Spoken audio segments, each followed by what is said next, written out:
All right, everyone, ready for a deep dive. Today, we're going to be looking at something you've probably seen a million times in movies and TV, chloroform. Yeah, it's one of those classic Hollywood tropes. You know, the villain sneaks up behind someone, claps a chloroform-soaked rag over their mouth, and bam, they're out like a light. Instant unconsciousness, no muss, no fuss. Right. Super convenient for the bad guys. But is that really how it works? Today, we're going to separate the Hollywood fiction from the scientific facts. We'll be dissecting an article titled Chloroform in Movies, the science they really didn't check, to get to the bottom of this. Because, believe it or not, there's a lot more to chloroform than what you see on screen. So to kick things off, let's talk about what chloroform actually is. The article describes it as a clear, volatile liquid that was once a popular anesthetic. It definitely had its moment in the medical spotlight. But then it kind of, faded into obscurity. Like, why? What happened there? Well, one of the main reasons is it's not exactly the safest substance to work with. Let's just say it has a bit of a dark side. Ooh, this is where it gets interesting. Fill us in. What's so dark about chloroform? One word, phosgene. When chloroform is exposed to air, it can transform into phosgene gas. Wait, hold on. Phosgene gas, like the stuff that was used as a chemical weapon in World War I. Yep, that's the one. Pretty nasty stuff. Okay, now I'm getting a little creeped out.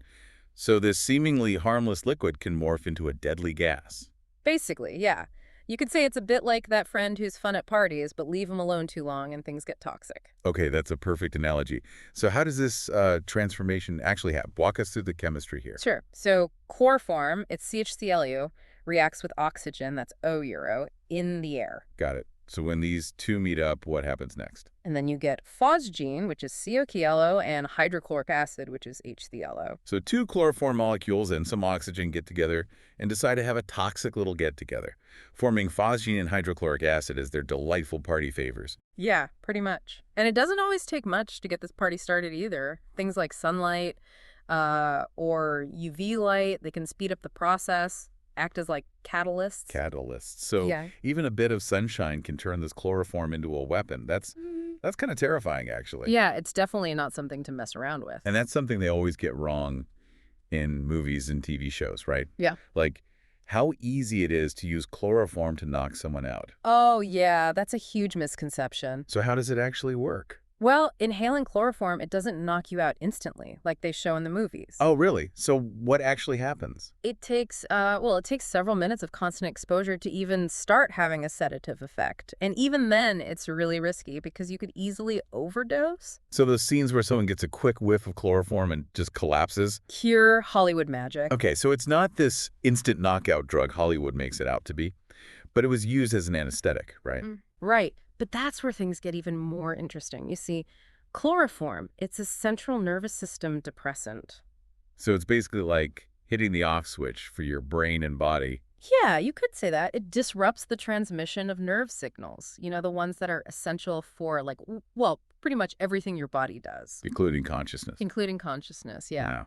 So it's not just putting someone to sleep, it's messing with their whole nervous system. Exactly. And the effects, well, they can vary depending on the dose and the person. Like at low concentrations, you might feel dizzy or disoriented. Sort of like a really bad hangover. Kind of, yeah. But in the movies, it's always the full knockout effect. Right, and that's when it gets really dangerous.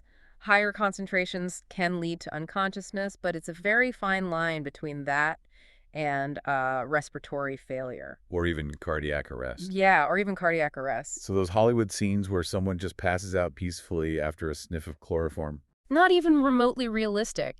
And then, of course, you have the added danger of the phosgene gas forming. Right, we can't forget about that. It's a really bad idea all around. So I guess what we're saying is that any movie or TV show that uses chloroform as a knockout drug is getting it completely wrong. Well, I mean, it is fiction, right? Right.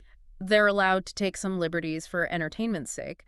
But with chloroform, the inaccuracies are so big and so potentially harmful that it's really creating this misinformation. It's like in action movies when someone jumps off a building and just walks away with a few scratches. Exactly. We all know that's not realistic. Right. But it's fun to watch. The problem with the chloroform thing is that people might actually believe it's a harmless or even a viable way to subdue someone. And that's just not true. So what should people take away from all this? Should we just stop watching our favorite spy movies and crime dramas?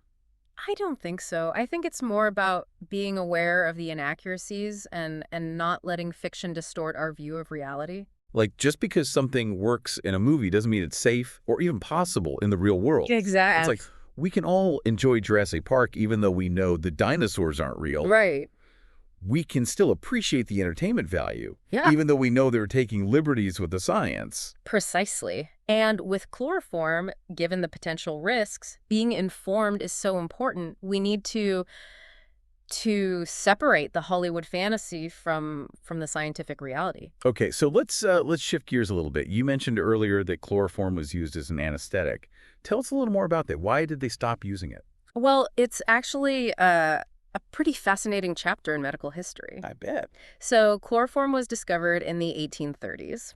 And it quickly became popular as an anesthetic because it worked relatively I fast. can imagine back then that was a pretty big deal. It was huge. I mean, before anesthesia, surgery was a terrifying ordeal. No pain relief. Nope. So chloroform, it allowed surgeons to perform more complicated procedures, and it spared patients from unimaginable pain.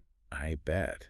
But then it sounds like they started to realize there were some serious downsides. Yeah, even in those early days, doctors noticed that it was unpredictable, and the dosage, well, it was really hard to get right. So even back then, they were dealing with the same issues of safety and effectiveness that we've been talking about. Pretty much. And then as they did more research, I guess the problems just became more obvious. Exactly.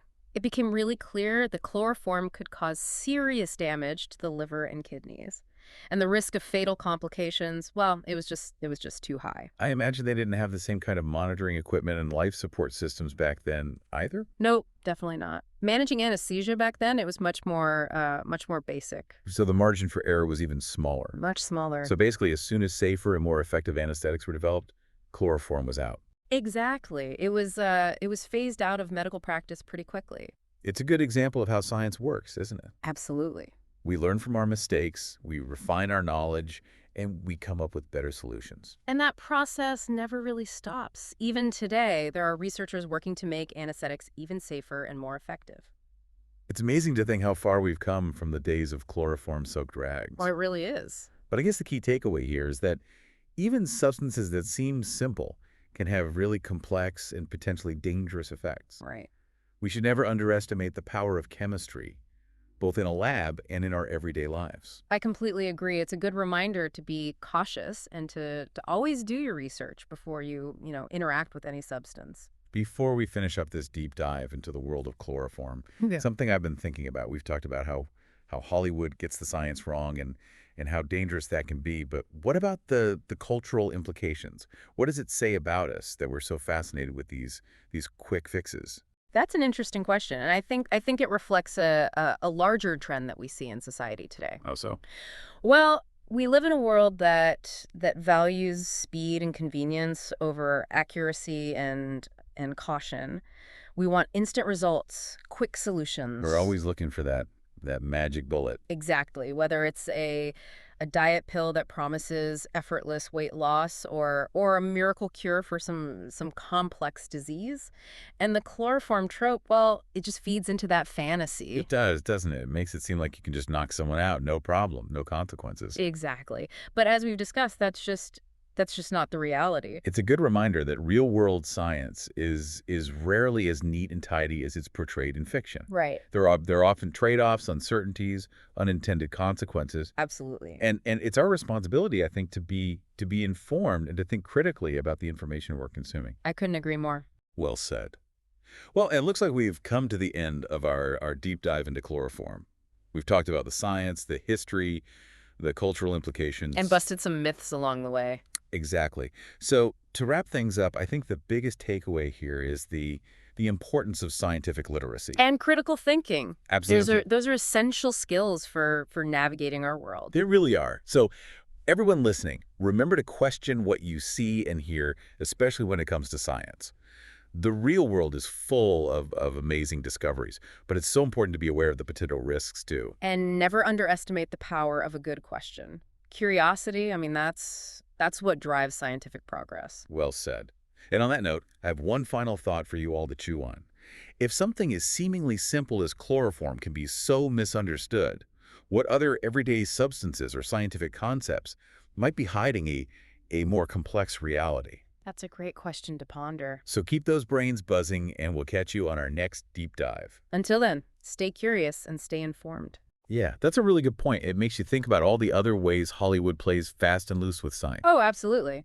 Like how they often portray radiation or genetic engineering as these like super simplistic things, either miracle cures or like the end of the world. Right. It's always one extreme or the other. You rarely see those topics explored with any nuance. And that lack of nuance, I mean, it can really fuel fear and misunderstanding.